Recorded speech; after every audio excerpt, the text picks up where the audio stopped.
Shaolin வீரர்களோட புகழ் உலகம் முழுக்க பரவிச்சு. அந்த சமயத்துல காய்ஃபுங்கிறவன் எங்க மேல செம்மையா இருக்கு. ஒரு பக்கம் காய்ஃபு கிட்ட 108 வீரர்கள் இருந்தது.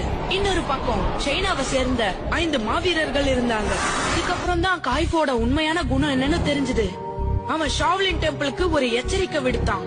ஒவ்வொரு வருடத்தோட முதல் நாளும் ஷாவ்லினுக்கும் அவனுக்கும் இடையில போட்டி நடக்கும்னு தெரிவிச்சான்.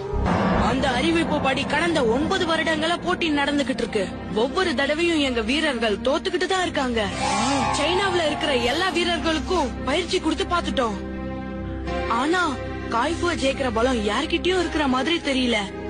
இந்த வருடம் தான் எங்களுக்கு இருக்கிற கடைசி வாய்ப்பு. இதுலயும் தோத்துட்டோம்னா ஷாவ்லின் மட்டும் இல்ல, சைனாவுல இருக்கிற எல்லாரும் காய்ஃபுக்கு அடிபணிய வேண்டி வரலாம்.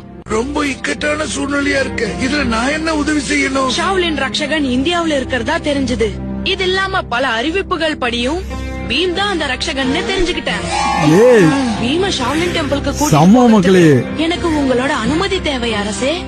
ஆனா காய்ஃபோட மோதுற அளவுக்கு பீம் கிட்ட திறமை கிடையாது. அவன் சின்ன பையன். நீங்க கவலைப்படாதீங்க மகாராஜா. இந்த விஷயத்துல மின்னுக்கு உதவி செய்ய எனக்கு எந்த கஷ்டமும் இல்ல. ஆசீர்வாதங்களுக்கு எப்பவும் உண்டு. வெற்றியோட திருப்பி வாங்க.